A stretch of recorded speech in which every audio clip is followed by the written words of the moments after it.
Boa noite, gente. Vamos dar continuidade ao nosso roteiro. Hoje, com o item separação, vamos estudar o capítulo 5, Relacionamentos Afetivos Angustiantes, do livro Encontro com a Paz e a Saúde. Nesse capítulo, a Joana traça alguns comentários, alguns entendimentos sobre as relações conjugais e o tema da separação. E ela divide o capítulo em 3 itens: separações litigiosas masculinas, separações litigiosas femininas e separações harmônicas. A gente sabe que todo processo que nos liga a alguém tem várias implicações, né? Sejam elas de caráter emocional, sexual e espiritual. E que muitas dessas relações já são frutos do passado distante, aí são reencontros, trazendo na bagagem conteúdos desse passado que geram antipatias e simpatias, complicações ou não, facilidades em função do que já foi construído nesse campo afetivo, né?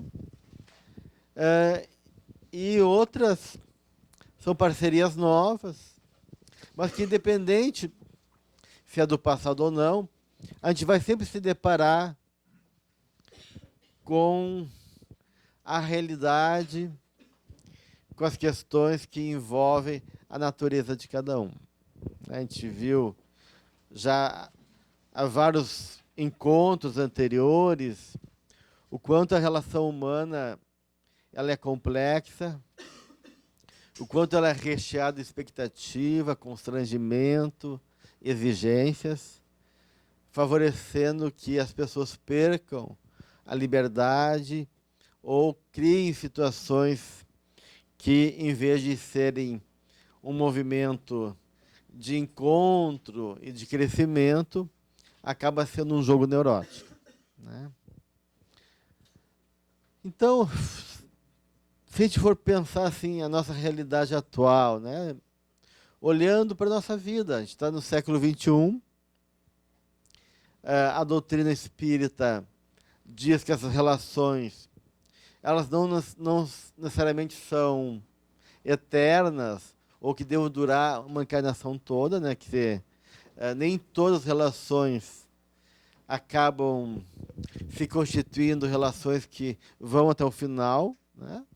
Então, a doutrina não é contra o divórcio, a separação, né? Desde que isso seja conduzido de maneira adequada, né? Mas tem processos que começam e duram muito tempo, outros processos que são mais curtos, né? E dependendo da forma como essa coisa se constitui, como a gente falou, viu semana passada, tem relações que já começam fadadas a não dar certo, né? Pelo tipo de imaturidade, pelas motivações, pelos objetivos que regem essa busca de conjugalidade. Então, a partir do que a gente vê aí, o que acontece que a gente está no século XXI e a gente não consegue se separar bem, né?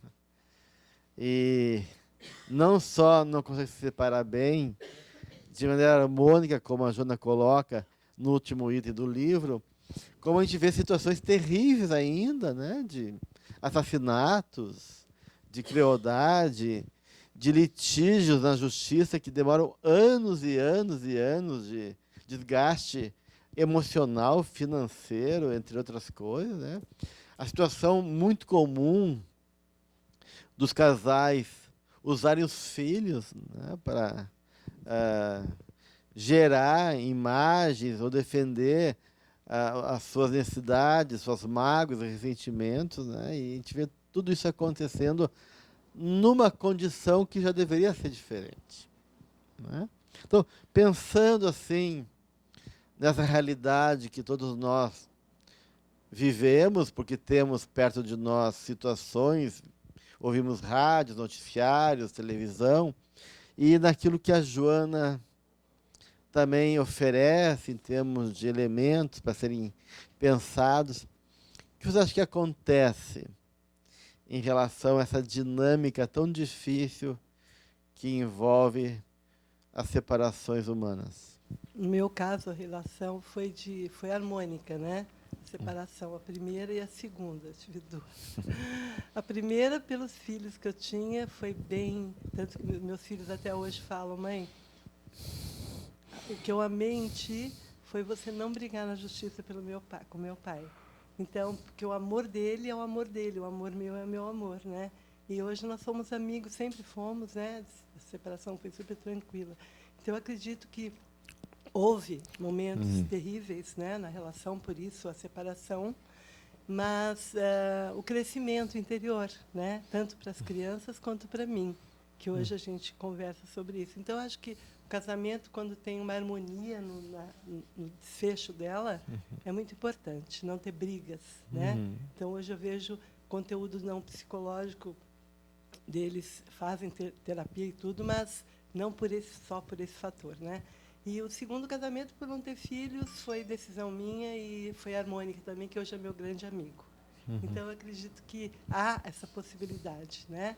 Mas é difícil acontecer. Mas eu acredito pelos transtornos, todos, conflitos. O que a Juna coloca em relação por que é difícil? Quando ela fala ali dos litígios masculinos, né? O que a gente pode pensar em relação ao comportamento, à psique masculina, que acaba sendo prejudicial ou desfavorável, ou indo em direção a uma relação de rompimento de maneira brusca, difícil, complicada e dolorosa? São vários fatores.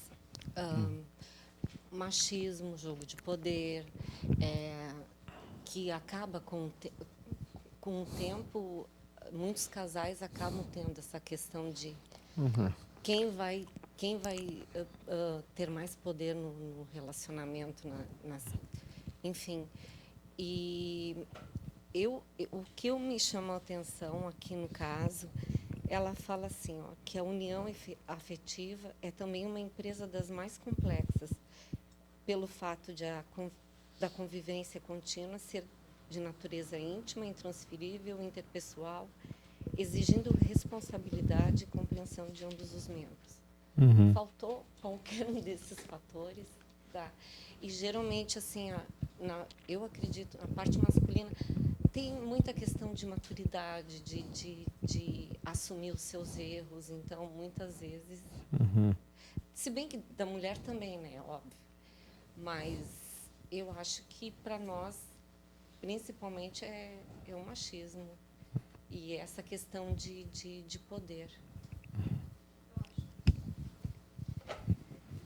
Eu acho que, claro que, sem julgar, já julgando, não sei, mas eu acho que a mulher, ela tenta mais, né, tenta mais uma relação quando falta, às vezes, a comunicação. Eu acho que a mulher tenta um pouquinho mais. E o homem, ao mesmo tempo, que para ele isso não é muito, infelizmente, né, tanto que a busca sempre é mais da mulher, né, a gente vê em tudo, né, e aí acaba deixando se desgastar mais. Às vezes acho que a mulher tenta um pouco mais e o homem, e aí quando vê, a mulher tentou, chegou um ponto que não deu mais. Claro que isso generalizando. E aí o homem, quando termina, quando encontra uma outra pessoa, uma outra mulher. E a mulher é quando realmente já esgotou todas as tentativas, assim. Eu vejo muitas amigas e por mim mesma e de uma maneira geral, assim, não sei.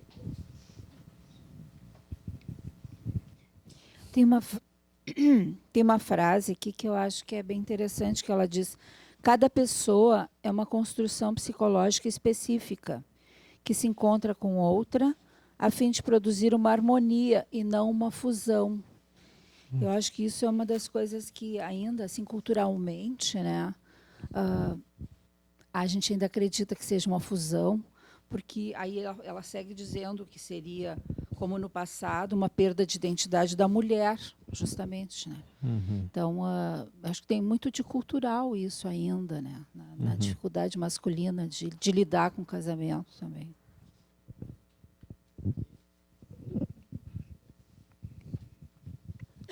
Acho que acrescentaria a modernidade, não pende muito para favorecer essas relações mais saudáveis, né? Os aparatos eletrônicos mesmo, a gente vê como eles são importantes também na separação, porque as pessoas já não se falam, né?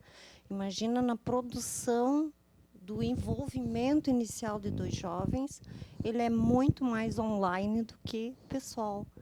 A questão emocional, ela fica de novo relegada a um segundo plano.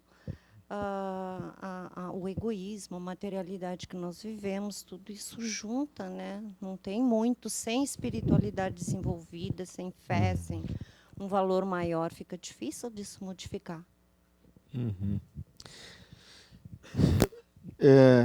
Ela coloca, né, que há uma tendência dos homens não conseguirem estabelecer algum tipo de comunicação mais adequada nesse espaço relacional, né? Até porque, e isso eu não vejo tanto agora nas gerações atuais, mas nas gerações antigas a gente se via muito, né? Os homens muito centrado neles, né? E mais na ideia de casamento do que da relação, né? E preservando sua individualidade, assim como ela colocou, daí o foco muitas vezes fica no trabalho, fica energia lá para fora e menos energia para a relação. E a relação fica mais uma relação de prover ou de dar conta de certas obrigações da qual ele acha que tem que dar conta, mas a questão da troca, da intimidade, acaba sendo muitas vezes deixada um pouquinho de lado. E ela fala de que geralmente quando o homem é introvertido, ele acaba ficando mais fechado, com uma dificuldade de se abrir, de se colocar, de trazer suas questões, e isso vai criando um distanciamento maior ainda na relação, e que os extrovertidos acabam tendo rompantes emocionais, de ira e de reações intempestivas, que também não favorecem, né? E que ela acha assim, que muitas vezes o homem não quer ser invadido, interferido no seu espaço, né? E ele vê esse movimento da esposa de querer olhar para a relação, olhar para os dois como uma invasão, e não como um compartilhar, e não como uma troca, não como um processo de crescer juntos, né? Agora, essas gerações mais antigas, eu vejo que raramente, mesmo assim, o homem se separa, né?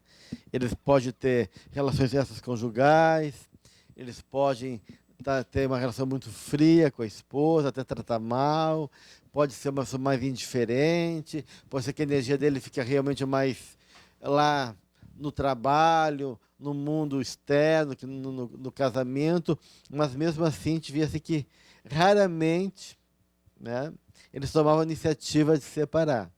Geralmente a mulher que era porta-voz, né, desejo de muito embate, desgaste, ela daí por não aguentar mais, não sentir correspondida, ela acabava tomando a iniciativa de fazer o rompimento. Então, é interessante ver isso, porque se a gente for ver assim, para esses homens, se a relação estava boa, eles vão dizer que não, que a mulher é uma bruxa, que ela é uma desgraceira, que só gasta o dinheiro dele, que não compreende, sei lá o quê. Ele pode dizer várias coisas, o que ela é realmente, né? Mas a ideia de separação realmente não é uma coisa muito presente, né? Porque ele busca, porque naquela época eu tinha mais autonomia, ele buscava compensar isso fora, né? E isso, de uma maneira, criava uma falsa estabilidade, que ele conseguia, assim, digamos assim, aguentar aquela pessoa ao lado dele, ou em algum tempo. E a mulher realmente acabava sendo o porta-voz do conflito, né? Então, todas as questões mal resolvidas, todas as questões que se apresentavam ali, da qual ele não se conscientizava, não queria enfrentar, geralmente era ela que trazia, e ela era culpada por isso, né? Porque só está incomodando, né? Então, realmente, a gente vê esse desequilíbrio aí, né, de gênero, né, que agora está diferente, pô, né? Eu acho que né? E agora o que eu vejo, é interessante, né? Eu vejo que tem muitos homens mais voltados para a relação do que as mulheres. Isso eu acho interessante, né? Essa geração mais nova, 20 e poucos anos, 30 anos,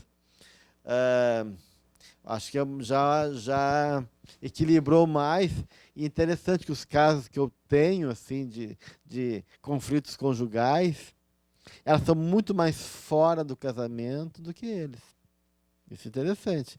Delas manter relações extraconjugais, delas serem muito infantis e quererem que eles compreendam as dificuldades delas, mas não fazem um movimento para se comprometer em mudar na relação, né? E isso acaba gerando muito conflito também. Então, há uma mudança um pouquinho nesse momento que não dá mais para dizer, né, que de padrões pré-estabelecidos que eu vejo mudando. Os homens mais dentro de casa, cozinhando, cuidando dos filhos. A mulher muito voltada para o trabalho, muito voltada para um sucesso pessoal, né? Então, são coisas que a gente vê que está mudando, mas de qualquer maneira os conflitos continuam acontecendo, né? Muda, assim, os arranjos de casamento, muda também até, assim, formas de parceria, a gente vê parceria as mais diversas possíveis, né? Parceria, assim, hoje em dia até existe até uma nova modalidade na psicologia, que é contrato sexual conjugal. Tem terapeutas que ajudam ao casal chegar a contrato sexual conjugal. Aliás, no nosso congresso, que vai ter, congresso junguiano, em novembro, vai ter um terapeuta que vai trabalhar exatamente sobre esse tema, né? De conseguir chegar a um contrato, como é que vai ser o contrato sexual, se vai ter se é aberto, se não é aberto, se é aberto quando viaja fora da cidade, dentro da cidade, se integra, se não integra. Então, a gente vê assim, que existe hoje em dia, com essa questão da individualidade excessiva e com a liberdade, as pessoas estão botar suas fantasias para fora, né? Como se fossem muito naturais, e como se isso fosse um estilo de vida. E não se questiona se isso é bom ou ruim, se isso é uma maturidade ou não, né? Então, essa questão da maturidade emocional, dos complexos envolvidos aí, acabam não sendo questões muito presentes em termos de análise e questionamento. Mas assim, eu sou assim, eu quero isso, eu tenho essa necessidade, eu penso assim, eu tenho, né? E assim a gente vê coisas justificativa interessante. Eu vi de uma moça, olha, falou para o marido dela, olha, eu reencontrei com um antigo conhecido meu do passado, a gente teve uma história, tinha uma certa atração que a gente não conseguiu resolver. Tu me dá o direito de resolver isso lá com ele? E o cara achou um absurdo isso, e ela achou natural, né? Ah, mas uma necessidade minha, está lá presa, tem que resolver. Né? Como se o fato de ir ao encontro desse passado fosse uma forma de resolver isso. Então, a gente vê, assim, questões complexas aí do nível de maturidade, porque um dos pontos que a gente viu semana passada é o grau de comprometimento, né? Quer dizer, toda relação conjugal exige comprometimento, né, consigo e com o outro.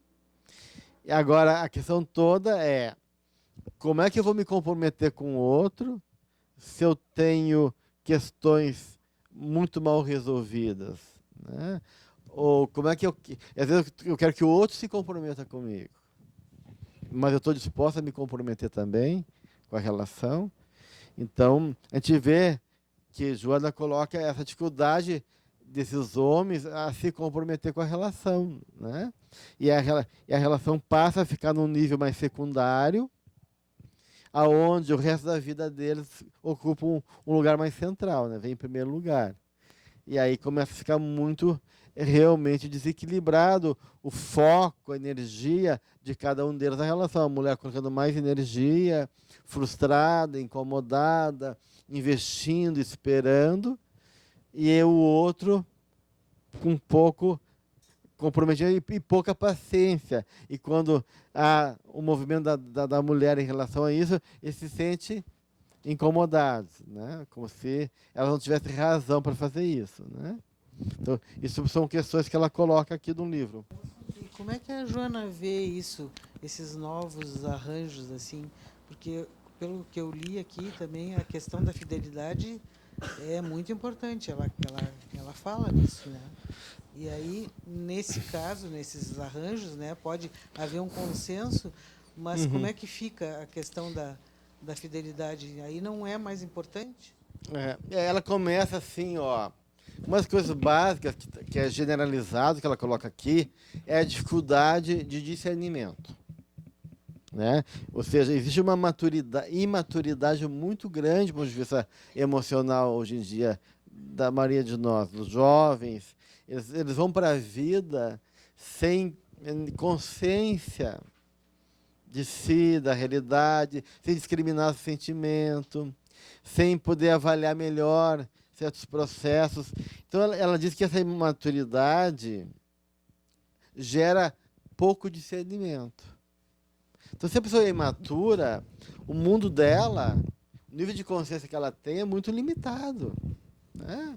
A percepção, a construção, a visão de mundo, de homem, o papel dela, as implicações que envolve a relação dela com o mundo, o papel do outro na relação. Então, essa consciência muito limitada, aí faz com que a pessoa realmente não tenha discernimento, não discrimine.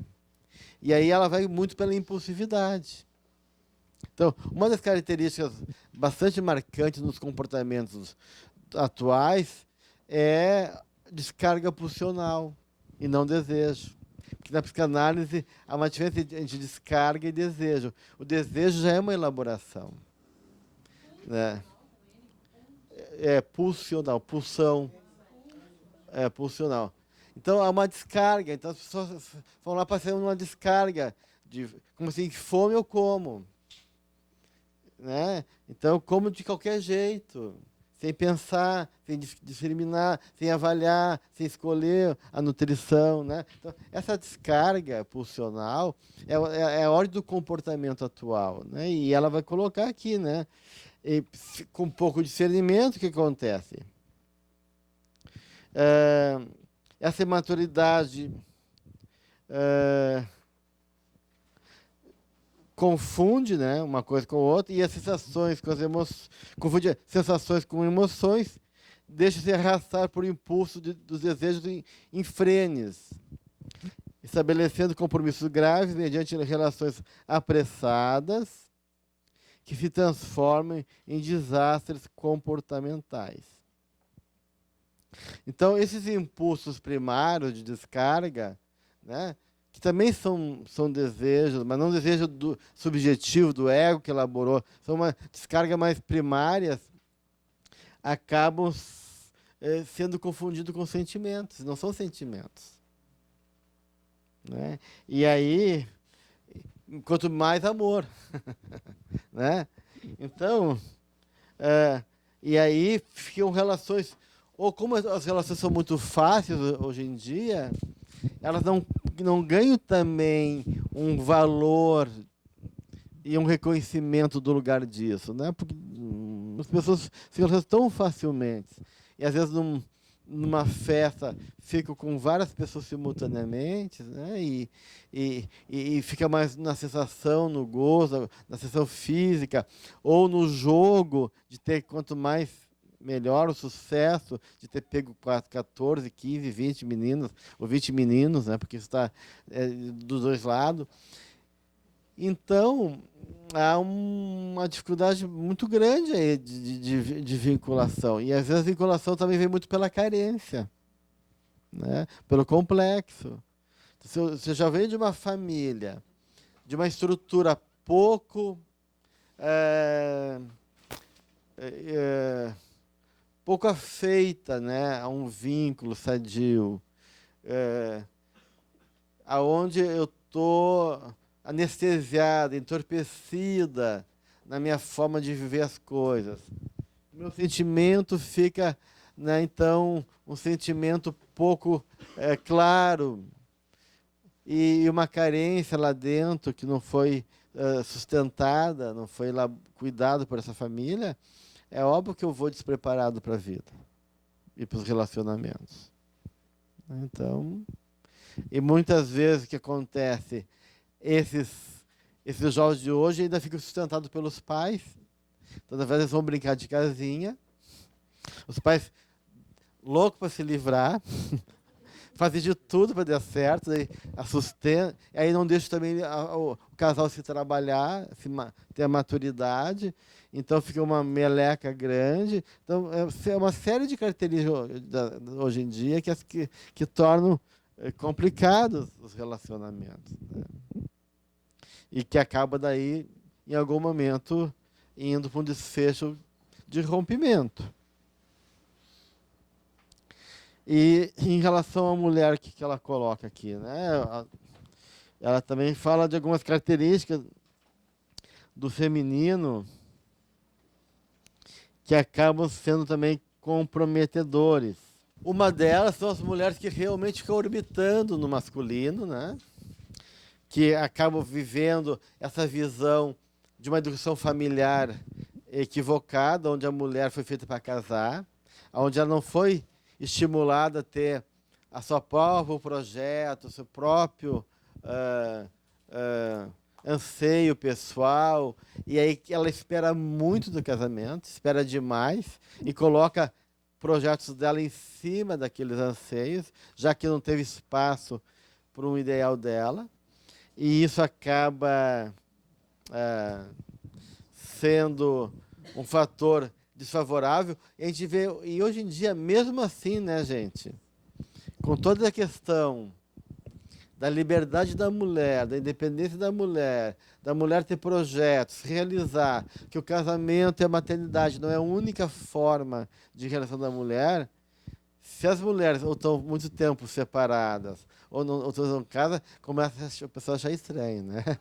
Então, aquela velha temática da solteirona, que não casou, que ficou para titia, né? Ainda está presente no inconsciente das mulheres. As mulheres competem muito, né? E parece que ainda há um senso de valor, como se para ser feliz e plena tem que ter alguém do lado, né? Então há uma cultura ainda que põe uma carga emocional num projeto de parceria, né? E claro, qualquer um pode ter um anseio de parceria natural, porque existe um instinto gregário, mas fazer disso, né, uma imposição, né, ou em função disso achar que quem não está tem alguma coisa errado, já é uma coisa bem diferente, né? Então ela fala dessa herança mórbida, né?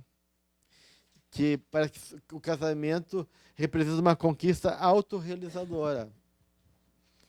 E a autorrealização não é com o casamento que vai se conseguir.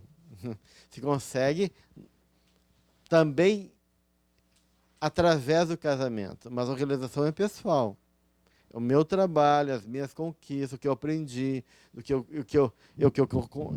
eu investi, o que eu pude de uma maneira favorecer, e o que eu tirei disso daí, consequentemente, né? Então, o que acontece é que, nesses casos, como muitas vezes do outro lado não há a mesma correspondência, se eu coloco muita energia do outro, o que fica? frustração, decepção, né? Fica raiva, fica mágoa, fica vazio, porque a minha vida está muito voltado em preencher e ser preenchida pelo outro, né?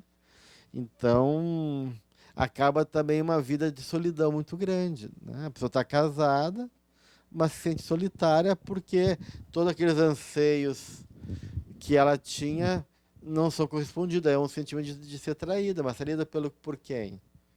Pelo cara ou por uma fantasia que eu nutri ou que a minha família passou para mim? Então tem tudo isso.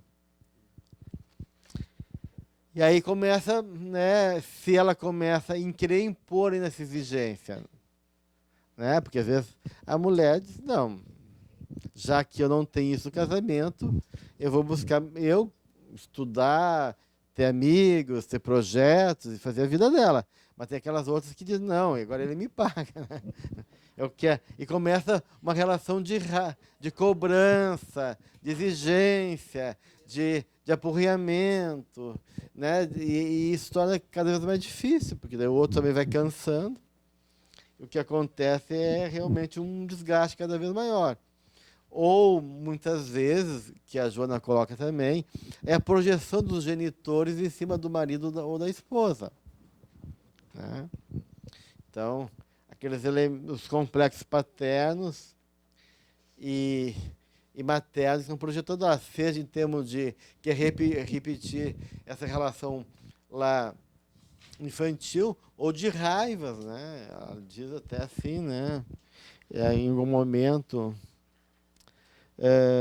mediante fenômenos na 103, mediante fenômenos de transferência de conflitos, passa a ver no marido uma figura detestada dos genitores, que a molestaram ou afligiram com sua indiferença ou com sua prepotência, surgindo o anseio de vencer o adversário, que permanece na sua perseguição hedionda, deixando-se consumir pelo sentimento de vingança e de ódio. Às vezes, esse sentimento de rejeição ou de incompreensão acaba se transformando em ódio, né? Em raiva. Ou o que acontece muitas vezes com algumas mulheres, se atiram na maternidade também, né? Aí engolem os filhos, fazem dos filhos o produto delas e em oposição à figura masculina, e parece que o filho tem que sempre ser também alguém que defenda, que promova, que realiza ela e que seja diferente do pai, né? Então a gente vê também essa complicação quando se tem filhos, que acaba as crianças entrando nessa dinâmica neurótica aí, e sendo utilizados para preencher os anseios, compensar as dificuldades, carências e raivas que estão ali presentes na relação. Uma questão assim que eu acho importante, que ela fala aqui, que é uma das coisas mais difíceis, é o diálogo, né? Ela fala da importância de que haja um espaço para o diálogo, para haver compreensão, para haver crescimento, para haver um trabalho de conscientização, né? E isso é muito difícil, muito difícil, porque no dia a dia se misturam a rotina, se misturam as imposições que envolvem as exigências, é grana, é tempo, é escola de criança, é o mundo com suas necessidades, e as pessoas estão cansadas, são aborrecidas, são pouco disponíveis, e aí realmente fica mais difícil ainda o diálogo. Então a gente foi perdendo um espaço de convivência e uma qualidade de relação que é fundamental, baseado no diálogo. Então, isso é uma questão bem importante para ser resgatado em qualquer relação humana, principalmente na relação conjugal. E aí se perde o carinho, né? Aquela coisa de que no início da relação tinha aquela coisa do carinho, até de dar um beijo quando chega, quando sai. E aí e eu acho que isso acaba se perdendo, né? Nessa dinâmica. Uhum. E E aí fica mais difícil. Chega uma hora que realmente estão tão afastados que acaba se perdendo mesmo, né? Eu tenho uma paciente que ele tem uma ânima bem ativada, então ele fica sente-se rejeitado facilmente, fica magoado, ele fica desconfiado até que ponto realmente ela gosta dele, né?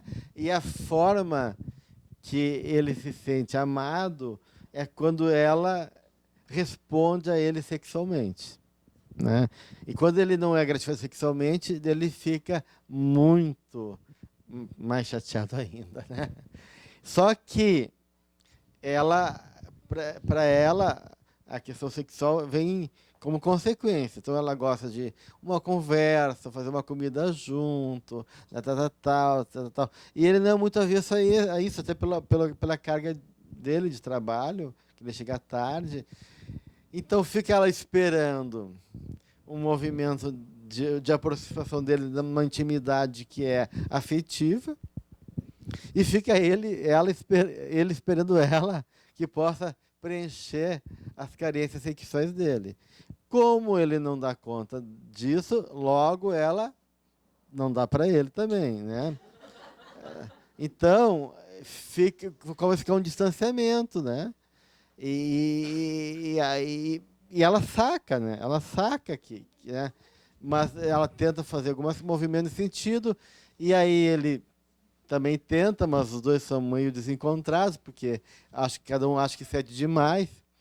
E aí fica uma dificuldade, né, de chegar a um denominador comum, né? Então, essa questão também é importante, né? Quer dizer, na medida que as relações começam a ficar mais igualitárias, do ponto de vista eu como indivíduo, com a minha necessidade, ele como indivíduo com a necessidade dele, e cada um bancando a sua necessidade, mas isso também acaba criando uma situação que é complicado no relacionamento, que é isso que eu estou falando no início, que é a questão do poder.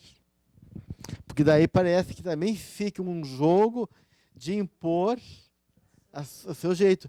E relação exige sacrifício, gente.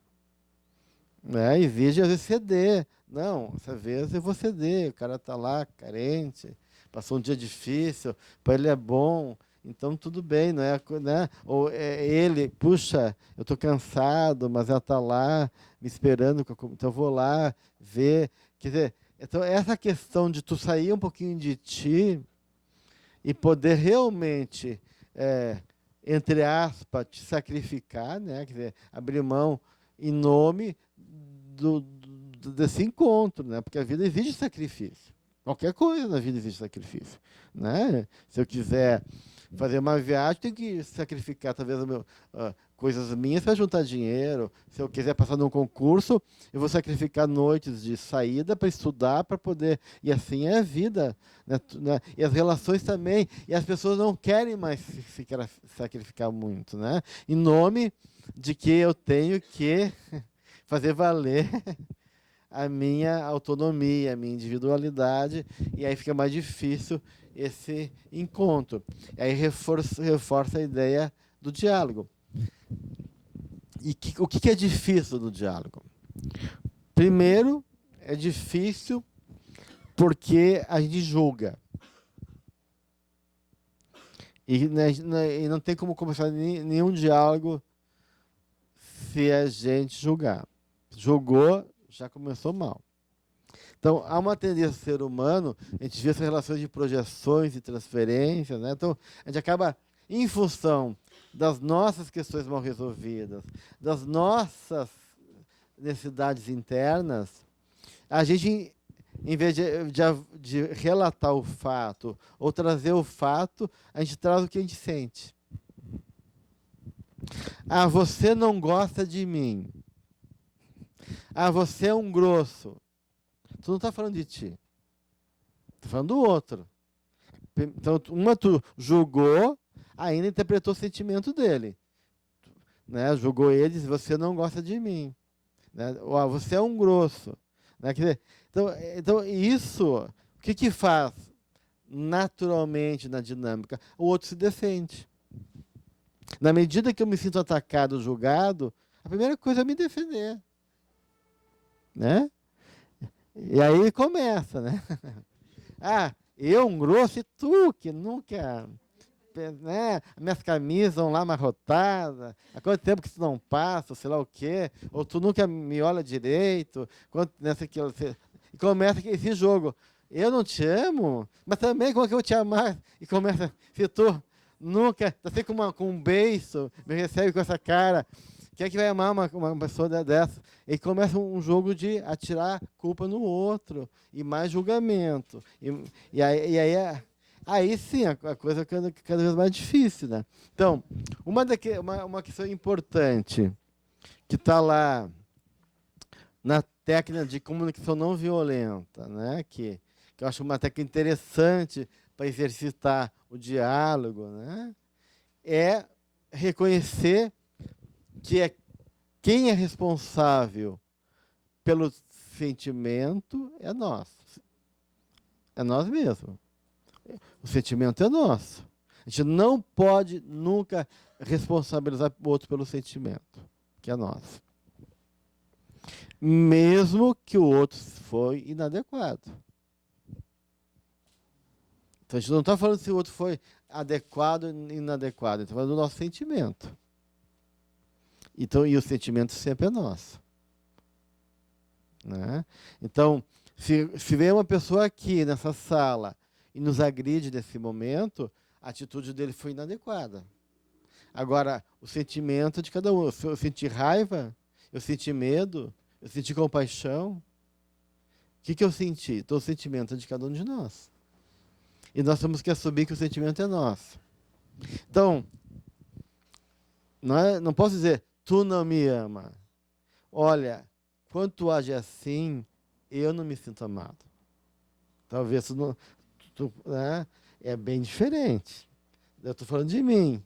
Isso me deixa triste. Eu me sinto desamado.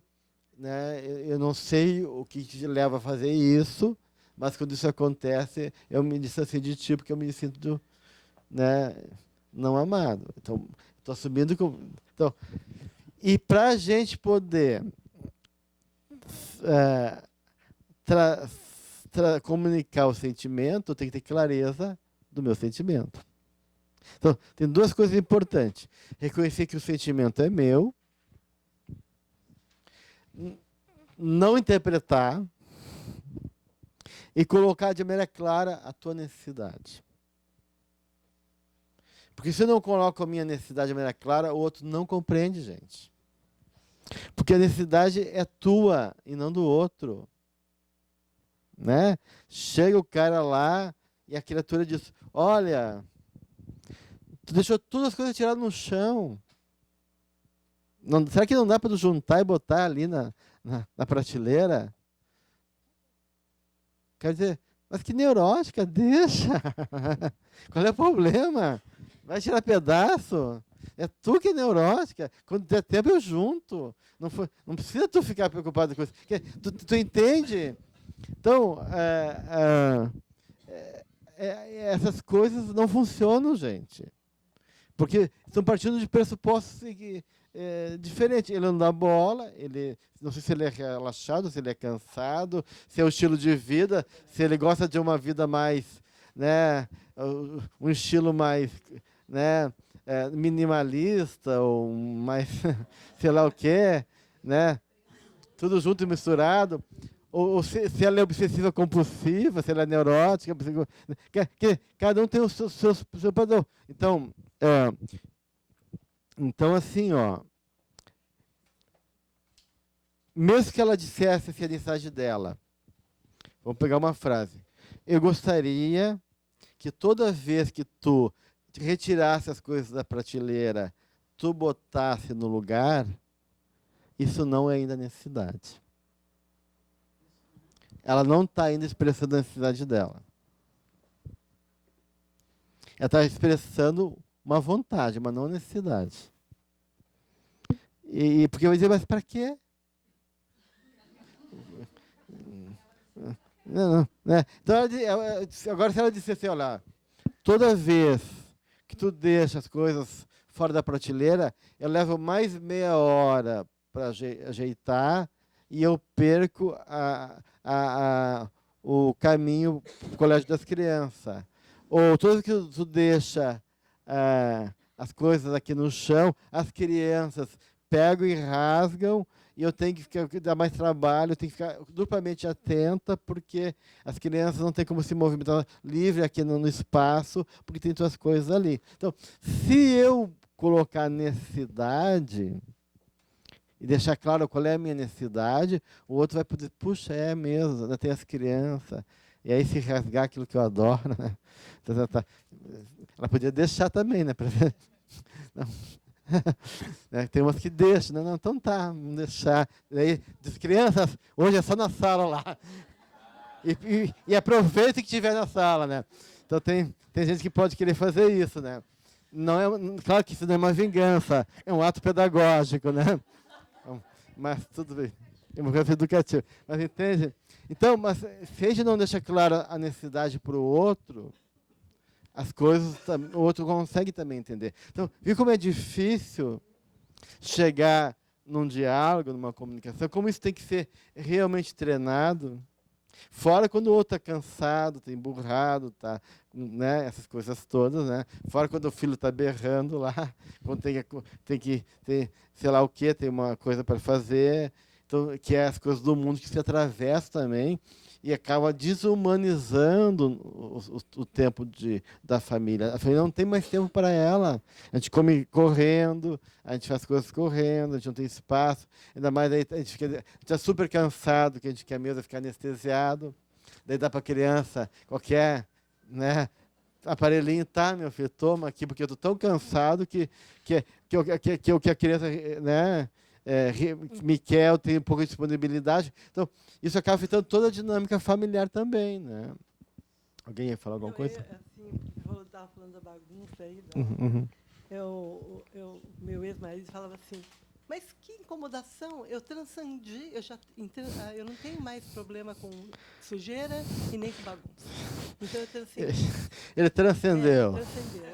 Ele é um cara que evoluiu tanto que o mundo material não importa. Eu falava exemplo para as crianças, eles vão acostumar, é só um pouquinho que eu estou aqui. E outra, quando eu começava a falar diálogo, ele falava, lá vem ela com a filosofia dela. Então, mas acabava conseguindo, né? Mas é por aí, eu acho que essa coisa de transcender... É complicado, essas coisas são difíceis, né? A relação em si é complicada. Mesmo tu conseguindo expressar a tua necessidade, muitas vezes não funciona. Porque eu já expressei a minha necessidade.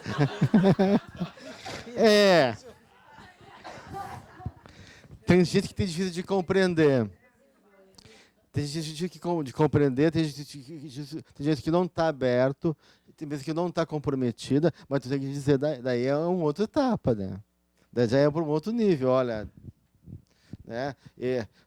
Tu se sente validada ou acolhida empaticamente pelo outro. Daí são questões do funcionamento do outro, que também está na relação, que não é só do espaço e das dinâmicas que envolve o ser e se colocar ali no espaço relacional. Tem coisas que é realmente da falta de cuidado, da falta de comprometimento, da falta de respeito, da falta de qualquer coisa. E aí tu tem que... A pessoa, às vezes, tem um pouco de empatia.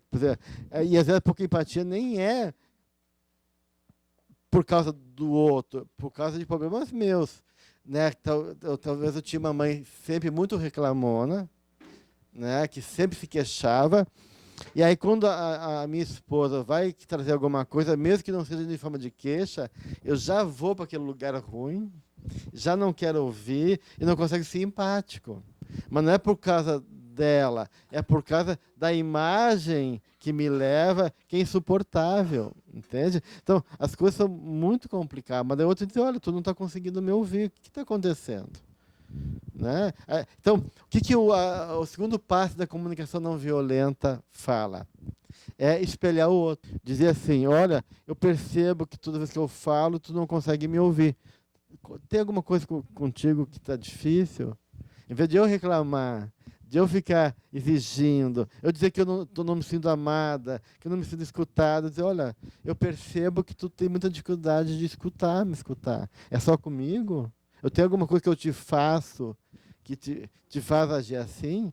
Daí esse momento de espelhar o outro, daí tu traz o outro para a consciência, e aí eu tenho que se posicionar. Eu não estou acusando ele, eu não estou obrigando ele, mas eu estou dizendo assim, olha, eu percebo que tu não me escuta, que tu não me, né? É eu que tem alguma coisa em mim que eu, né, que gera isso em você. Bem, então isso é um momento aí de avançar nesse processo para ajudar a chegar em algum lugar. E ela fala exatamente disso, né, que às vezes o ego é insaciável, irrequieto, e isso impede a manutenção equilibrada do self, mantendo esse jogo, né, egoísta, de prazer, sem significado, e com prejuízo das situações profundas e da relação com o outro. Então, ela vai falar sobre essas questões, né? E, claro, ninguém é obrigado a ficar com ninguém, né? Essas coisas hoje em dia já estão um pouquinho diferentes, apesar que ainda tem casamento arranjado, né? A gente está ainda numa situação que, de um lado, parece que tem muita liberdade, tem culturas que ainda os casais não podem, né, escolher a sua noiva, ou tem que, com 17, 18 anos já tem que estar casando também, né? Então, as coisas não avançaram muito assim como a gente pensa.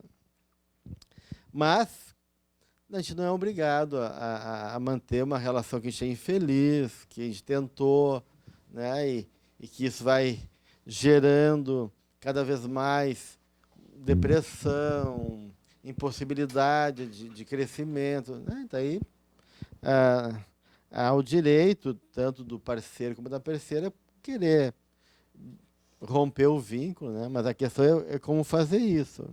Então ela fala da importância do trabalho harmônico, né? Mantendo o respeito, o entendimento e reconhecendo que as pessoas são diferentes, né? E ainda mais quando há filhos em jogo, né? E eu já vi casos assim que tudo parece que começa bem, não, a gente vai se separar bem, tudo bem, né? Os filhos, tudo bem, guarda compartilhada, tal.